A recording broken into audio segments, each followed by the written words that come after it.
Hello, everybody. Welcome to the Diversity, Equity, and Inclusion panel organized by Hotel Ezra Cornell and hosted by eCornell, our virtual education arm of Cornell University. I want to thank the eCornell team and the HEC for their support for this event. I want to also welcome our panel participants, Mr.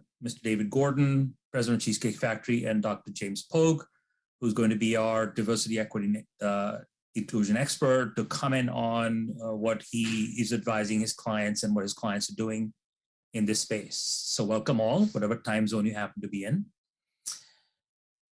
Mr. Gordon, welcome. Thank you. Nice to see you. Thank you for taking the time to be here. We also have Nick Phillips from eCornell helping us out with sort of the structure and also Q&A. So let me just sort of lay out the logistics for how this is going to happen. We're now about 3 minutes past the hour.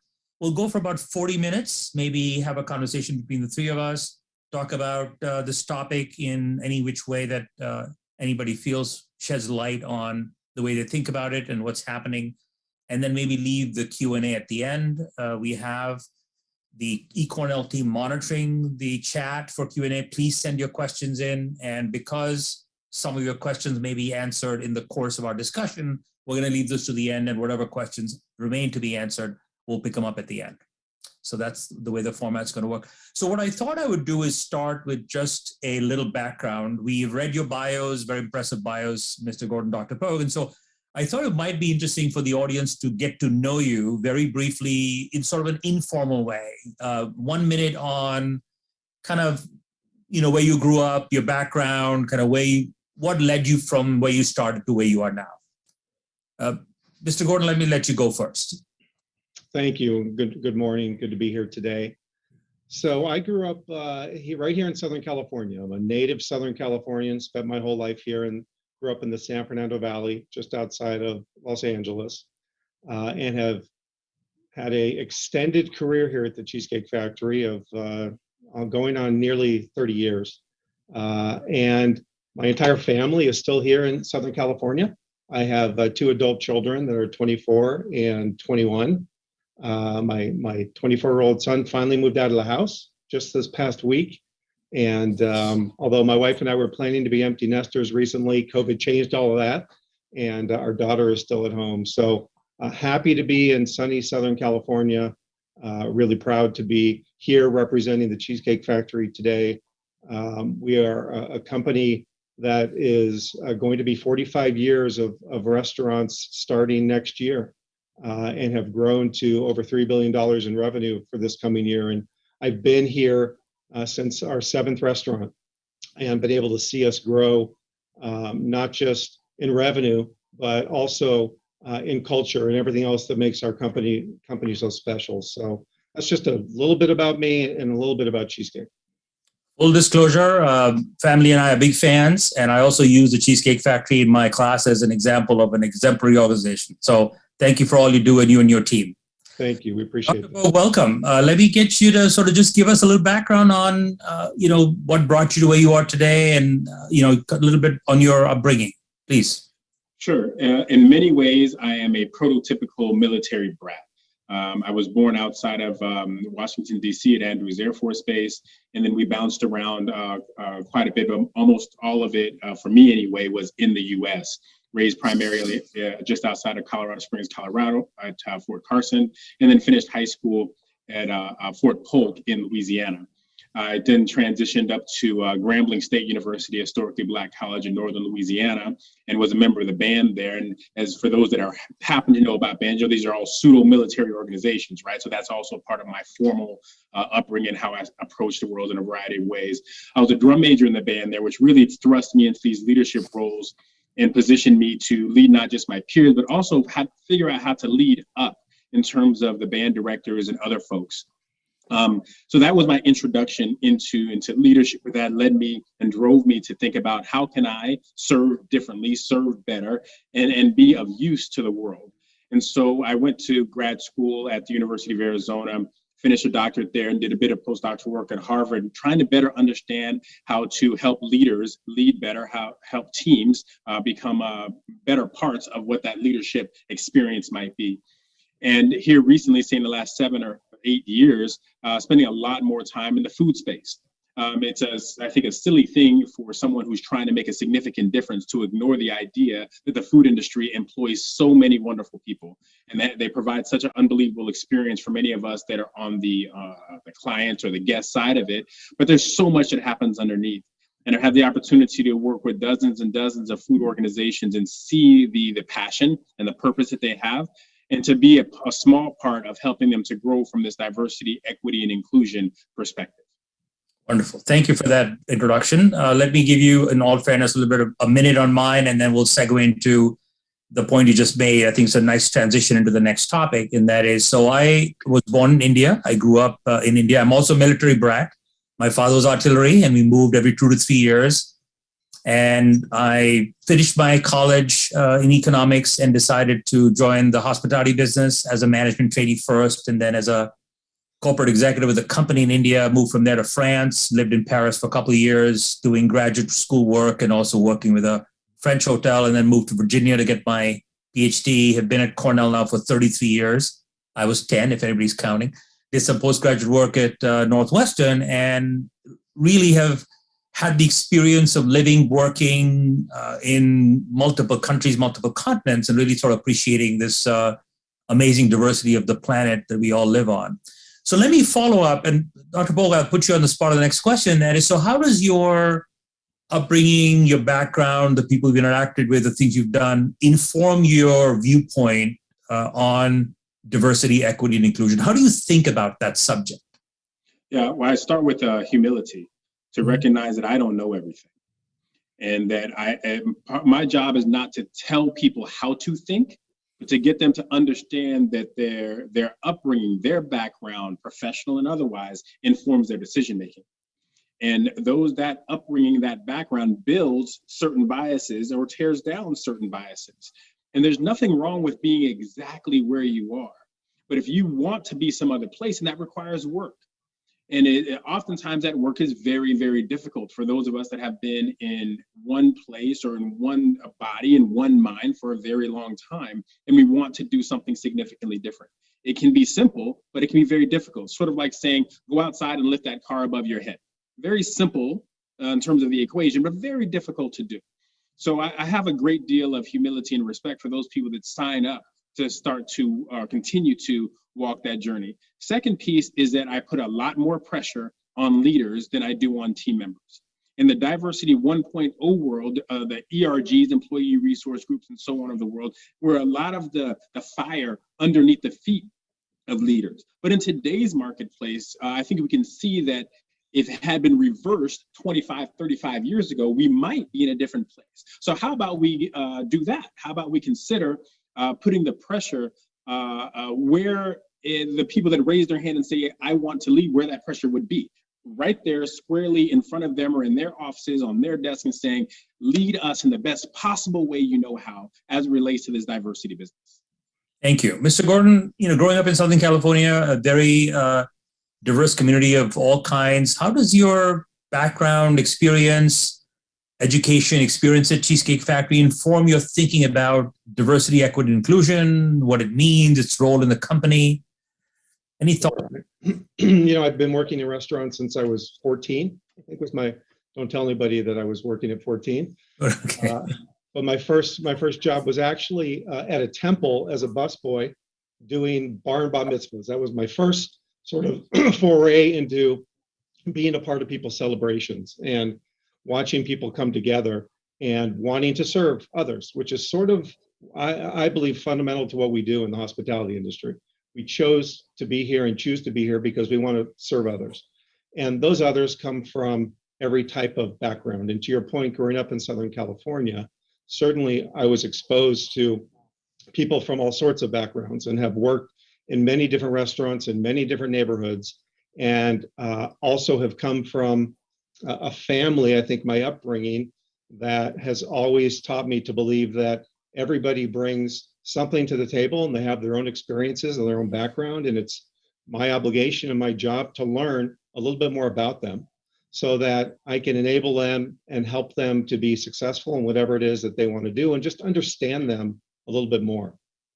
So I've always had that personal mindset of wanting to serve others and lead others and help others be successful. I think what's changed a little bit for me in the past couple of years is that there's an obligation now to do that with more intent.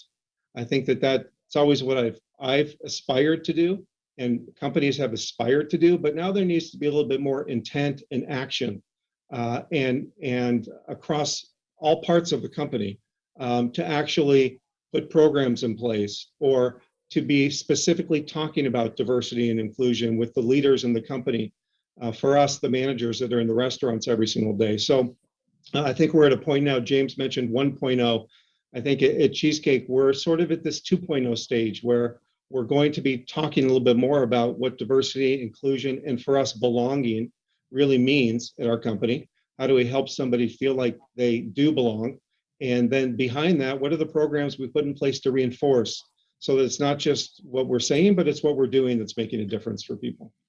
Perfect. Thank you. That gives me the perfect segue. Two things. I stand corrected. You're right. We should be talking about diversity, equity, inclusion, and belonging. We do that at Cornell. I was just being, subscribing to the remainder of the panel, but that's definitely to be included.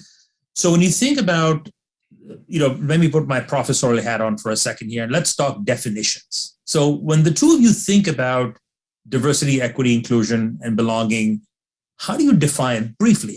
We'll get into policies, practices, and procedures. And I really want to know about that, both from your company and also from the clients that Dr. Pogue advises. But before that, just sort of the definitions. What are some of the terms? What do the terms mean to you specifically? James, I'll let you. I'll start with you, and then we'll go on to Mr. Pogue, Dr. Pogue. I'm sorry. Go ahead. I cut you off there. All right. Go ahead, please, Mr. Gordon. So for me, belonging really means that somebody can bring their whole self to work, whatever that is, their background, where they were raised, what their beliefs are, that we create an environment that allows them to feel perfectly comfortable sharing their whole self, not having to hold back on who they are as a person or what they believe, and really including them in decisions that affect them so that they really feel a part of belonging to the organization. And it's our obligation to be doing that on a regular basis and every way we can for our hourly staff member and for our managers. Diversity for me is a diversity of person, a diversity of thought. So how are we including people in every decision that we make, bringing, again, their whole selves and all of their background and all the diversity that they bring to the table as a person and through their experiences to enable the decisions we make to be the best decisions that for the best outcomes that we could possibly have. And the more of that diverse background we bring, I believe the stronger those decisions can be and the stronger those outcomes can be for everybody that we're trying to include in that decision-making process. Thank you. Dr. Pogue, how do you think about these topics definitionally? What if somebody were to ask you to explain what these things mean and a new initiate, what do you tell them? Yeah, so I'll start with the diversity part, and I agree 100% with what Dave was sharing, that I think that diversity is everything about me or everything about you that makes us similar or different, the whole spectrum of it. I do, however, push this idea that there are pieces of diversity that have more impact in our lives than other pieces. And we call these sort of the big eight: race, gender, sexuality, differing abilities, socioeconomics, politics, religion, age. I think these pieces have more weight than others. So for example, I'm a military brat, I'm a military veteran. Whatever that impact that has had in my life is not as impactful as my gender, is not as impactful as my sexuality. It is important, but we have to, I think, recognize that these things have differing weights. And then the second part about being included or belonging, I'm right aligned with what David is saying. This idea that you can bring your whole self to work, but I think the lens of leadership that when I coach leaders a little bit is I might say something like, how do we put it into practice in such a way that we expect you to bring your whole self to work? And there's one thing to invite it. It's another thing to expect. James, you happen to be of this background. We need that perspective. We're asking for that perspective. We're expecting for you to bring your whole self, not simply inviting. And so I think that there are times like with technology where technology is ahead of the law. There has to be also times in this diversity, inclusion, belonging space where we're ahead of the law. So I don't think that there's a great way, perhaps even a viable way that someone could say, hey, James, you happen to be a self-identified heterosexual Black man. I want you to make sure that you use that to inform policies. I'm not sure there's a great way to say that out loud without getting your hands slapped. But I do think we have to suggest to James in very plain ways, you bring something different to the table. It's part of the reason that you have a seat at the table, and we are expecting you to let that inform your decision making. And we may not always go your direction, but we want that part at the table as well. Perfect, thank you. So let's segue into the next sort of stream or next theme, and that is I'm going to tease you with the same thing that my students sometimes tease me with, and that is, okay, professor, that's great theory. Let's talk about practice. So Dr. Polk, think about your clients, and I want you to think sort of generally. Let's start with the purpose of the organization, sometimes defined as vision, mission, and values. To what extent should these subjects, diversity, equity, inclusion, and belonging, be embedded? Should they be explicit? Should they be implicit? Are there some examples of companies that you advised that have sort of been able to take this up and enshrine it at the highest level of the organization? Tell me about that connection, whether that works or not. Yeah, I do not think that we're in a place where it can be implied or it can be subtle. In today's marketplace, it has to be as in your face as we can make it without slapping people around necessarily. So some organizations, for example, are putting their diversity metrics on their website. This is who we are. Take a look at the totality of who we are. That wouldn't have happened in the 1.0 environment. It can happen in the 2.0 environment. In the 3.0 environment, maybe we can imply and say, we are a diverse organization. But no, I think today we have to show and prove. We have to be asking different kinds of questions of people, places, people, processes, and practices. Another example could be if I happen to be a leader in the organization or want to be a leader at an organization. It's a fine question to say, hey, James, you want to be an operations person with us or a senior leader in some kind of capacity? Talk to us about how the last 2 or 3 years have changed or impacted your leadership and your fellowship and your ability to navigate with teams, right? How did the pandemic, how did the quarantine, how did the racial uprisings of one kind or another impact how you think about the world? What did you learn about yourself? So I think these are two ways, one being how we display it, and the other being how we expect it to impact what we're doing in one way or another. Wonderful. Mr. Gordon, again, putting you on the spot, the Cheesecake Factory, business purpose, vision, mission, values, to what extent is diversity, equity, inclusion, and belonging part of that general business definition conversation? Sure. Well, we strive to be a great workplace for all. Sort of what we think about is that everybody's included in that for all piece.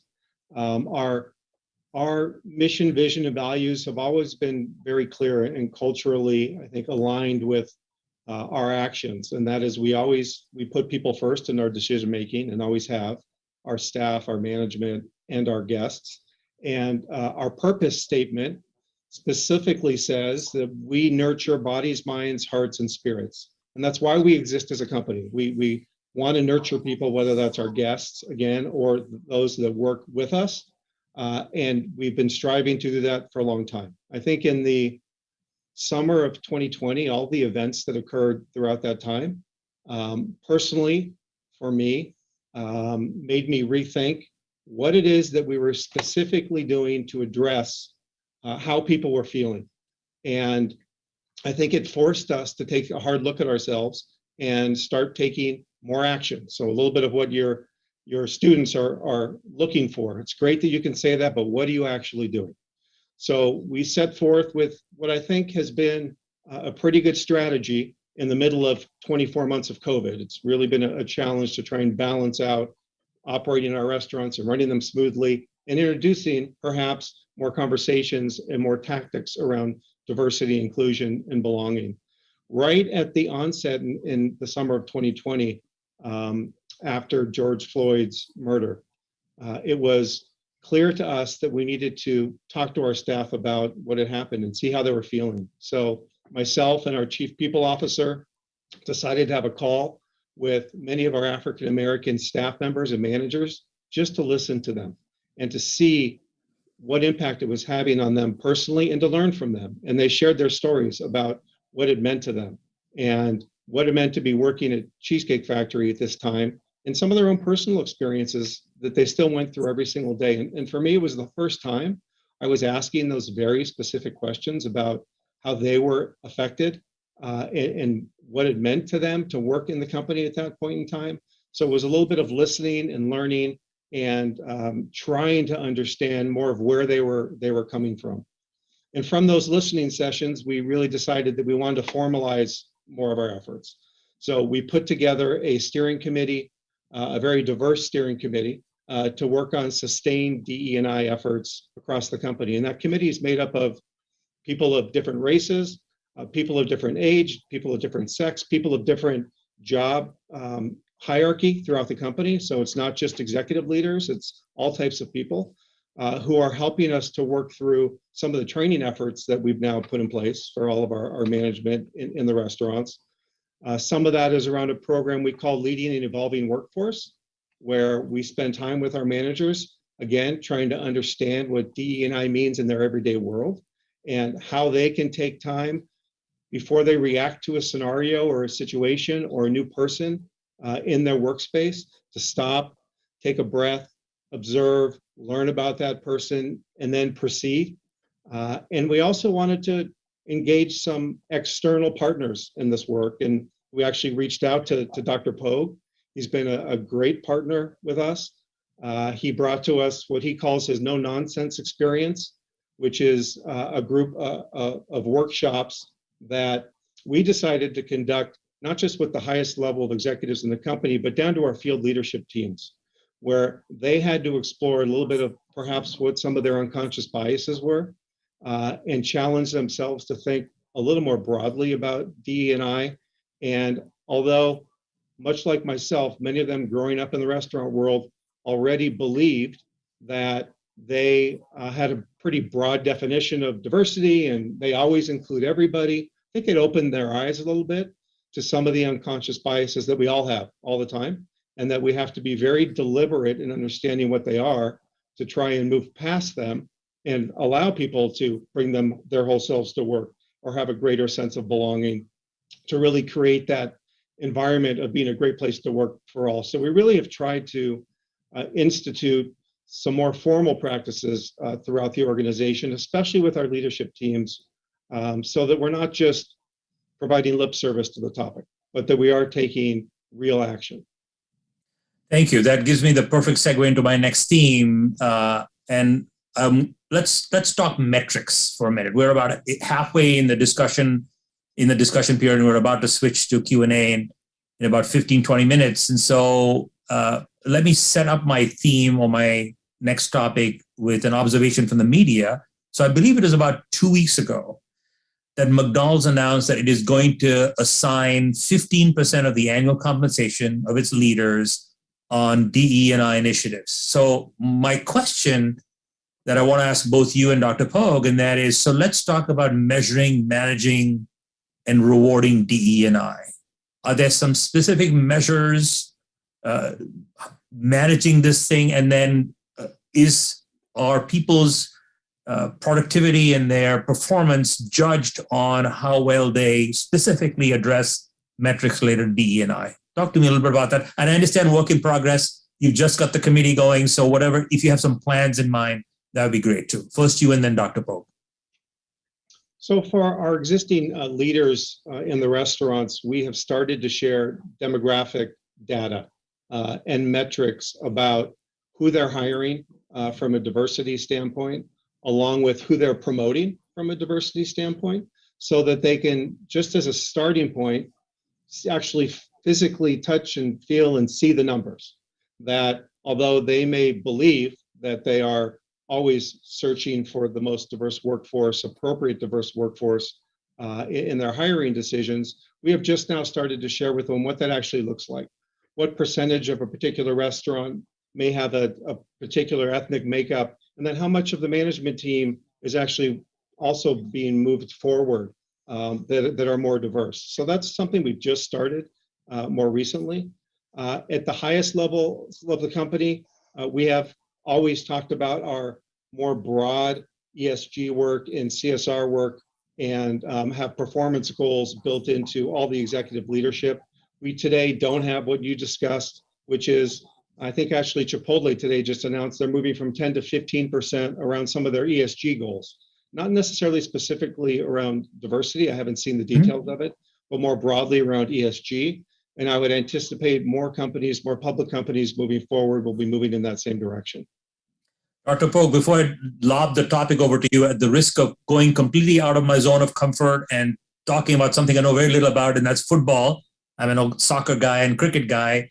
I guess the way I want to frame this is, how do we avoid the Flores fumble? As in putting in place some superficial practices that in the end come to bite us because it's really not a meaningful way to address the underlying issues. Talk to me a little bit about metrics and measures. Yeah, I think that we have to be careful about what we measure and why it is that we are measuring it. And to accept that on the way to perfection, there's going to be imperfection. And we have very smart people that are very passionate, and I always assume good intent, the people that want to do the right thing, but they may, on the way to getting it perfect, may get it a little bit wrong or a lot wrong. And I'm okay with that. We're making progress. So let me say, for example, that if one's measurements are, we need to have X amount of women, X amount of brown people, X amount of Black people, X amount of Asian people. Why? Why that number? I want 3 or 4 whys answered underneath that, right? And then, because if we're not cautious, our hiring managers can be looking at the wrong components of what is critical. In a perfect world, I'd be looking for a measurement of inclusivity in hiring managers. How can we identify that a manager is at a high level of diversity acumen, their ability to lead across the diversity spectrum that I mentioned before, those 8 and others. Secondly, that they have their inclusive leadership ability is high as well. We have an inclusive leadership assessment that we provide to leaders and say, this is where we think that you are. This is where we think that you would like to be. Here are some strategic recommendations to get you from point A to point B, and it's going to take you a while. Forgive yourself in advance for the amount of time that's going to take, but demand of yourself that you will move at a pace that is uncomfortable for you so that it can be more comfortable for the people coming behind you. So yes, we can have these metrics that are sort of diversity related metrics. I think that as we move forward, we want to have more inclusivity related metrics, which leads us to the product of having belonging related metrics, where I will raise my hand and say, I feel like I belong. I know that I am respected. I can push my ideas. They may or may not be taken, but I can push my ideas and somebody's going to listen to me. So just to put a pin on it, careful about diversity metrics, because there got to be a third Y underneath there. Press towards inclusivity metrics, particularly for leaders, which drives us to this opportunity for everyone to belong, leaders, team members, guests included. Perfect. Thank you. So as I said, we're about the halfway mark, and one of the challenges I have in my classrooms is the halfway mark. I need to do something to stir the pot a little to keep the students engaged. And I also want the participants to be able to say of this webinar that we walked away with something practical, tactical, implementable tomorrow. So let me and I'll leave the ball with you for the moment, and let's talk about worst practices, best practices, and next practices, just in any order, without, of course, revealing any confidence. 1 or 2 really egregious practices that you've come across with your clients, without mentioning names, people, or places, that you were shocked by and want people to stay away from. A couple of examples of just really good measures, practices that people are doing that I think are worth copying. And then to your point about 2.0 and then 3.0, what do you see coming around the corner? Just very on sort of the practices level. What are you seeing? So if David, you don't mind, I'll jump out there first and say that from a worst perspective, I don't have one. I think you're allowed to be where you are. You are not allowed to stay where you are, right? And especially if you raised your hand and said, I am a leader. So whether you did I would like to have meetings with all of my team members to help them inform me of my unconscious biases, or whether or not you called a discussion to say, hey, Black or brown or otherwise team members, let's talk to me about what's going on in your organization, I think that's fine. If we start to say good and bad, the functionality of that is that we are otherizing somebody or something. And aren't we supposed to be staying away from that? Aren't we supposed to be saying everybody's belonging? So what business do David may disagree, what business do I have of saying you're worst, you're better?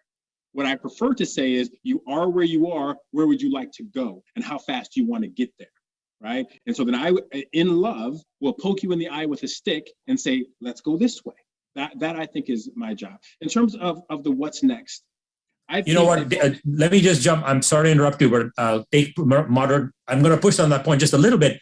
Just an example of something that you, and forgive me for characterizing it worse, is something that you said to a client, you got to stop doing that. Is there anything like that? Yeah. That's where I would get to in terms of what's next. We have to stop ignoring the fact that white men they matter in this discussion. When we talk about people that are senior leaders in organizations, oftentimes we happen to be talking about white guys, and that's okay. Mm-hmm. It's a fine thing to be a white guy. I support white guys, right? I'm all in, right? But when we use the term diversity, for example, in our mind's eye, we don't see white guys. They are absented from this discussion. They are the group that we compare the other folk to. And there's a danger in that, right? Let's have a meeting of the diverse people in the organization. There's an argument for there's no seat for the white guys. That's not fair to them. That's eliminating a seat because they happen to be white, they happen to be male, and oftentimes they happen to be heterosexual. How is that a good thing? We need everyone's knowledge. We need everyone's experience. We need everyone bringing their best to the table. We need everyone belonging. Everyone has the right and opportunity to feel equally uncomfortable in the best of our discussions. That's how we get to the best solutions. So if there's a worst, which I'm not ascribing to, but more a what's next, we have to allow everyone the opportunity to engage in the discussion, and we have to expect everyone to engage in the discussion. Terrific. Mr. Gordon, to lob the question over to you, I'm going to put you on the spot as well, is really things, and without mentioning names, places, or dates, or your company or any other company, what are you seeing there that you just makes your skin crawl and your hair stand on end to say, stop doing this? What are you proud of as in current best practices, and where are you headed for the future? Just kind of give us a sense of those three. Sure. I think staying away from the bad that I've seen, because that would just be purely my definition. I think what's most important around the topic in foreign organization is to be authentic. And authenticity is a huge part of leadership more broadly. But if all of a sudden your company has gone from 0 to 1,000, diversity being never important before, inclusion or belonging, to 1,000, and now it seems like it's the only thing anyone's ever talking about, and it's important only because it's talked about now in the world, and all of a sudden that's going to appear to be very inauthentic. And the people that are working for you, working with you in the organization, are not going to come along. They're not going to be open-minded about learning a little bit more around belonging or inclusion. So I think you have to start with being authentic. And I'd say that that's where we've done, I'll give ourselves a pretty good job rating, is that we haven't tried to run as fast as we possibly can out of the gates. We've started our more broad journey building off of the culture that we already have around, as I said earlier, really caring about people. It's not like all of a sudden we just, again, went to 1,000 and we never talked about making sure that our dishwashers are really well taken care of, or we understand how they got to work that day, or whatever their challenges were. That's always been who we are as an organization. So it was easy for us to take some incremental steps, whether that be putting together lean-in circles for our female leaders in the company, which is something that we have done, or a Leaders of Color group, which is really a group of people that get together on a monthly basis, and they share ideas, and they talk, and they have African-American role models in the company that have been able to continued to grow. I can think of a particular gentleman who started as a manager in the organization, and today's our highest leader of kitchen executive in the entire company. Works somebody I work with every single day. And we show that group where the opportunity lies. And so I think we've done a good job of doing what's authentically true to us. And I think any organization that's trying to move forward, even bringing Dr. Pogue into the fold for us, it wasn't as though we said, oh, we hired this Dr. Pogue person and he's going to talk to you about what's important about diversity. It's not what we did. We hired Dr. Pogue. We worked with him very closely. We created a curriculum together. He helped us work with our leaders in the organization, our field leaders, to actually broaden their perspectives. And then we've had people challenge us to say, what's next? We want more. Give us a little bit more, a little bit faster than we've actually been comfortable doing because of COVID and what's been happening out there in the world. But that tells me that they believe that we authentically believe that this is important to our organization. Not that we're doing it just because there's metrics to hit, but we're doing it because we want to. And we believe that bringing people together from different backgrounds can only make the company a better place and make us stronger. Thank you. So the final theme before we go to Q&A is I wanted to nest your thinking, your insights, your wisdom into what's happening currently. So when you think of recent events, you think of COVID, you think of, generally speaking, the Black Lives Matter movement with all the ones you mentioned, the murder of George Floyd and all the numerous people that have been, that have been harmed. You think about the Me Too movement and what's happening with that.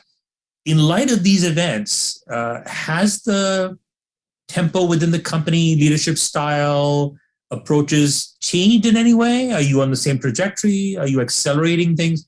How has the recent events informed your business model? Mr. Gordon, we'll start with you, and then Mr. Pogue, your clients and what you're telling them. Well, sadly, all the events that you've mentioned impact all of us in different ways. And so how they impact myself personally or somebody else personally versus how they impact the company. I think that one of the things that we've seen over the past few years is that people in general who are dining in restaurants, because of the stress of COVID and all these other events, there's probably a little bit more, how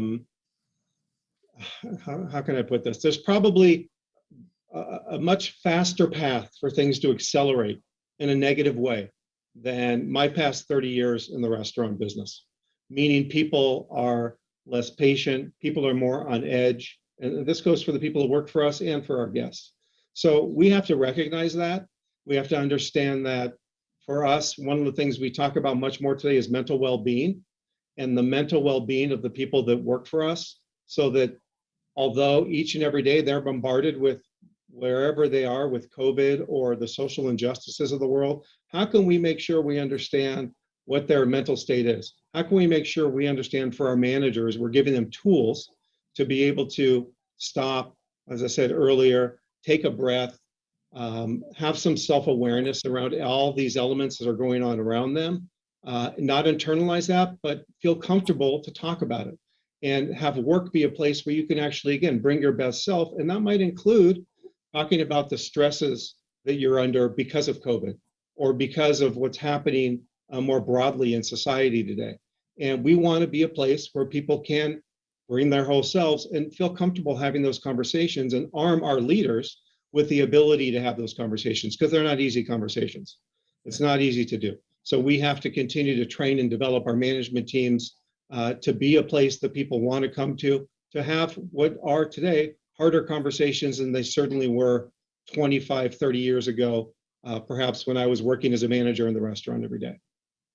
Thank you. Mr. Pogue, as I hand over the baton to you, so when you think about recent events, what are the new questions that your clients are asking? What are the new pressures? How have things changed in the last 12 to 24 months that maybe have surprised you, that maybe weren't as significant or germane in times before that?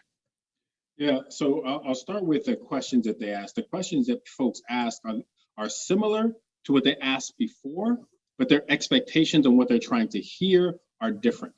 You can only use the language that you have to ask for what it is that you want, right? I may want, do I want a banana or do I want a cheesecake, or do I want a burger? I may not know those things, but I want food. So I say I want food. So we have leaders that say, I want food.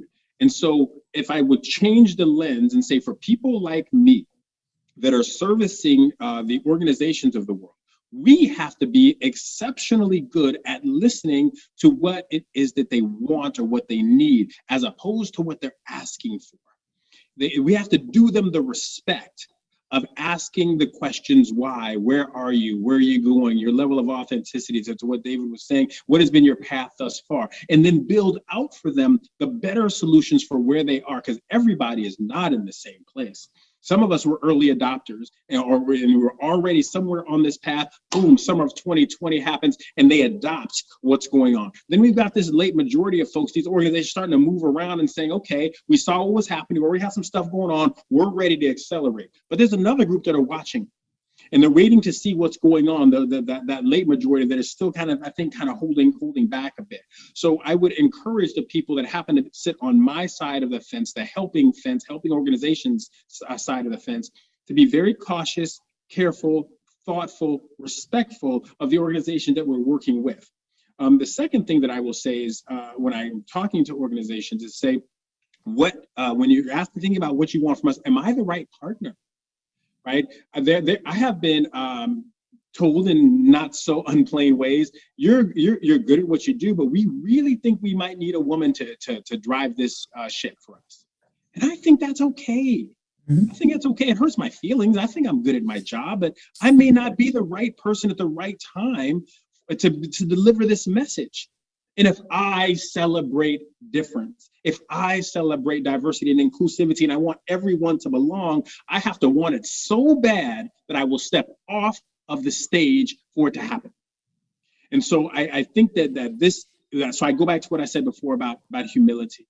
We have to have a sense of humility about this work and recognize that if we don't do our best to push the ball up the hill, we will leave too much work for the people that are coming behind us.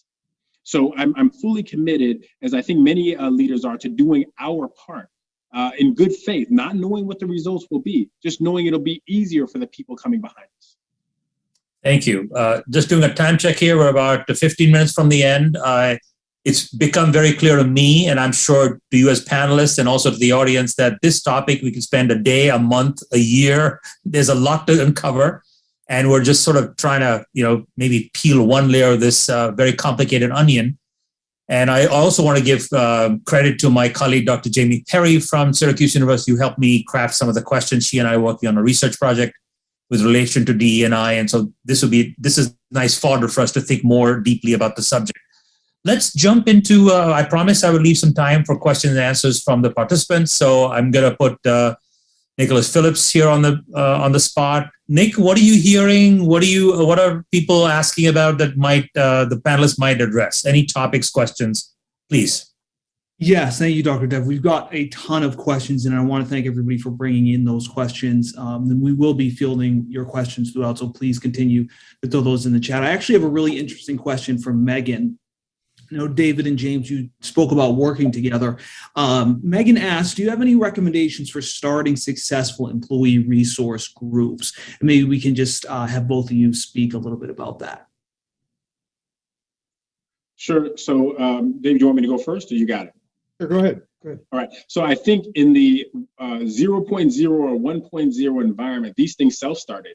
Employee resource groups were happening before they were called employee resource group, right? The brown people would get together and do a thing. The women would get together and do a thing. Our Asian friends would get together and do a thing, or our LGBTQ population would get together and do a thing. So it already existed. And then somebody said, then maybe something exploded or imploded. The right person got promoted. The wrong person got promoted. Now we need to formalize something, and we need to tap leadership on the shoulder and say, could you pay a little bit more attention to what's going on over here? So I think that's our 1.0 kind of environment. 2.0, if there was an organization starting off right now and there were no problems, just try to imagine that we're in a perfect world. I might say there should be no committee of any kind that exists in any organization that doesn't drive the mission, values, and purpose of the organization.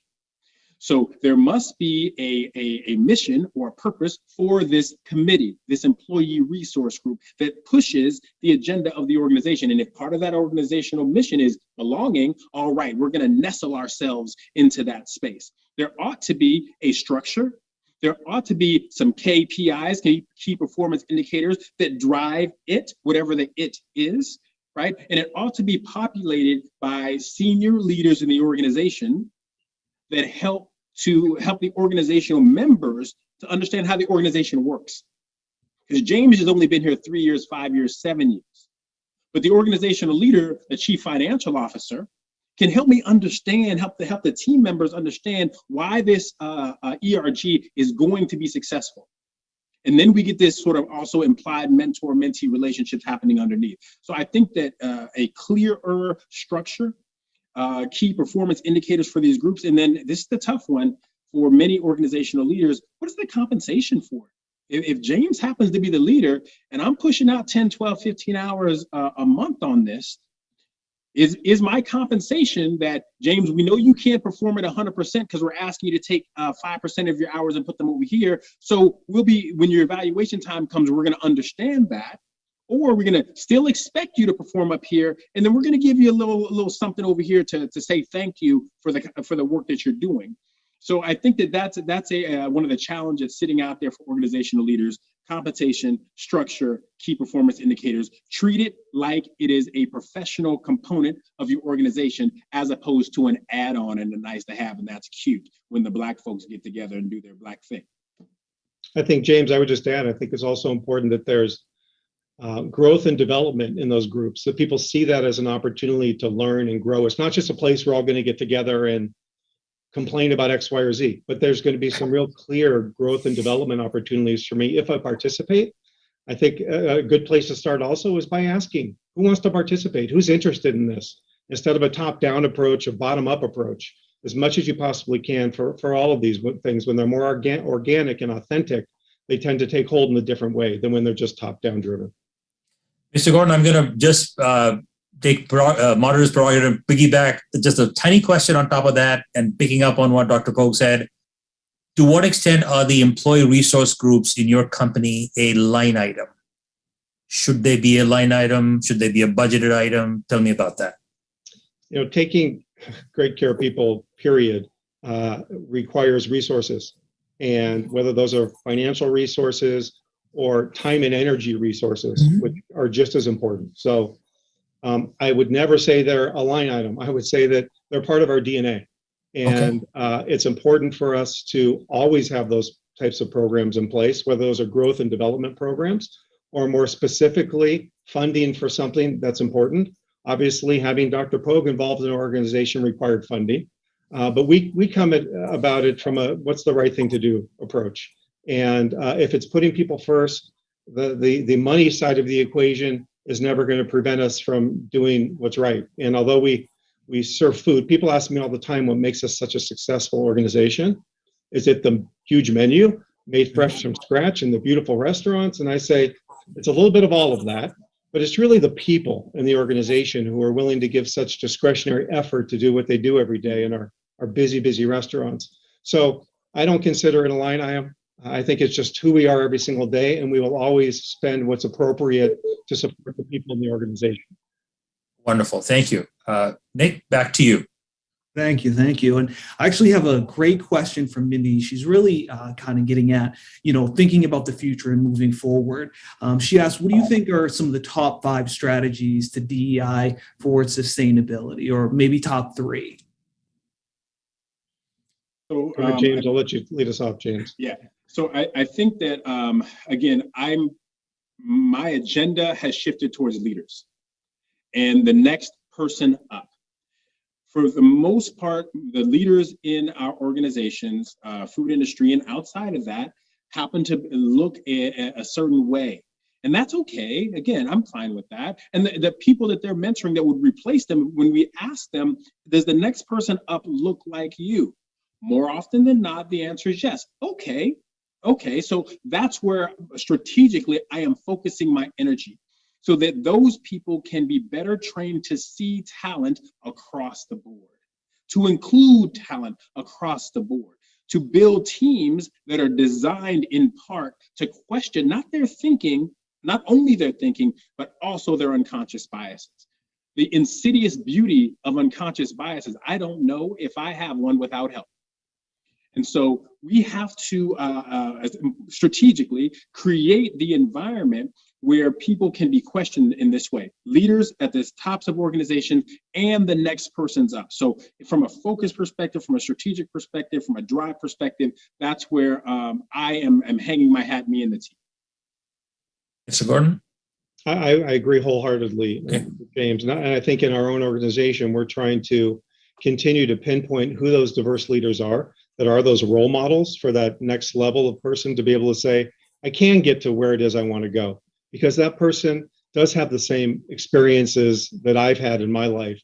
Whether they look like me or not, they've gone through the same experiences I have, and look at what they've been able to attain. So we're trying to put people in those positions and also in some ways broadcast more of that, tell their stories in different ways, whether that's in a daily alignment meeting in a restaurant or through a newsletter to talk about somebody's story and to role model the type of people that we're talking about so people can aspire and see people who look like them with that same background be successful in the organization.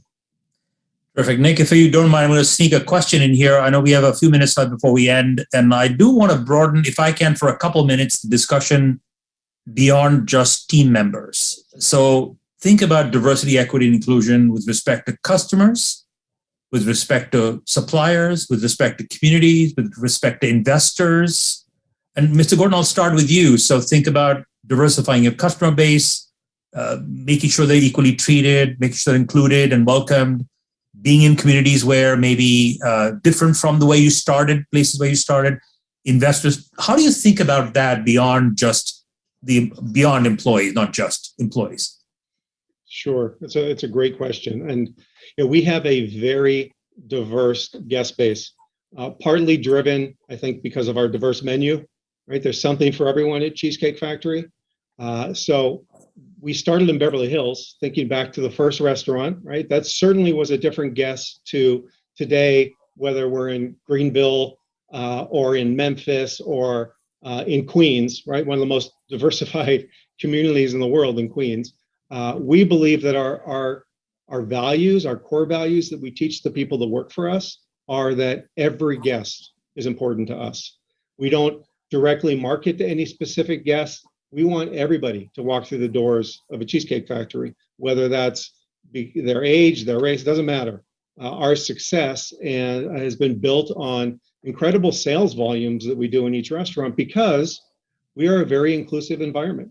And we do that through the training of our people in our restaurants and how they make people feel when they come for a more aspirational dining experience, a more experiential dining experience than just transactional. And that's taken 45 years to foster that culture of inclusion in the restaurants that I think then trickles over to how a guest is made to feel as soon as they walk through the door. No matter their background, it does not matter. And we're in every state except for I think about 6 in every type of community. And I think that we treat each guest with the same level of respect and dignity that any of us would want to be treated. No, Dr. Dev, before you go ahead, I just want to add on something. Yeah. And that is to say that when I'm thinking about diversity outside of sort of the guest experience, I also sort of drive, when I think about leaders, the boards of organizations. And I believe strongly that in today's marketplace, there is a room for a strong conversation or a statement that people can react to. You ought to have a seat for a diversity professional, not a diverse person. If I'm an accountant or I'm a lawyer or I'm an HR pro or I'm an operations pro and I happen to be a woman, that's a side benefit, right? That doesn't mean I'm a diversity expert. But if there was a seat for a diversity pro, somebody who does this for a living, who's got a ton of experience that is equal in its experience to the other people around the table, that can enrich the conversations that are happening. So whether or not that seat, that person happens to be white, black, brown, gay, straight, binary, that part is great to have too. but their experience as a professional in the diversity space is what earned them that seat, as opposed to their ability to do accounting or law or something else. So I think that having a seat for a diversity professional at the board level is a critical thing to be considered in the next. Let me in fact build on that. So you know how just like a lot of boards will have somebody that's an accounting or finance expert lead the audit committee. What about the diversity expert not only being on the board, but a committee within the board structure that's committed to this part of the mission? Again, I think the organization will have to make those determinations, but if there's that person should have roles in different spaces. Right. If you bring the diversity person on to drive a diversity agenda, that's fine, but they should also inform the audit committee. They should inform the governance. So we have to ask people to be great at their jobs and demand of that greatness that it feed the other components of the organization. It's not osmosis. It may need to be forced in today's 2.0 marketplace so that when we get to the 3.0 where it's embedded and natural, it's okay. But we have to go through this puberty right now, this inclusivity adolescence. And we have to struggle with all the pimples that come with it. And that's where we are. It's uncomfortable, it's scratchy, it's weird. But as we say it over at JP, it's the right kind of uncomfortable. Right? And we have to keep our toes on the edge. And again, I'll just sort of end with this. If we have the unmitigated goal to call ourselves leaders, the least we can do is be dramatically more uncomfortable than the people we lead. Wonderful. Thank you. Mr. Gordon, Dr. Brooke, this has been great. Thank you so much for doing this. We have a few seconds for any closing comments. Anything that you wanted to say that you haven't said? Any final thoughts before we wrap this up?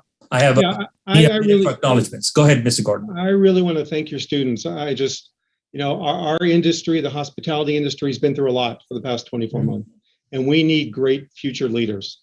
So I appreciate and love that your students want to continue on a hospitality path. It's a wonderful career, and bringing people together and being part of their memories is what this industry is all about. And being a great servant leader to others is basically what we've been talking about for the past hour. And I wish all of your students the best of success, and hopefully look forward to seeing them out there in the hospitality industry soon.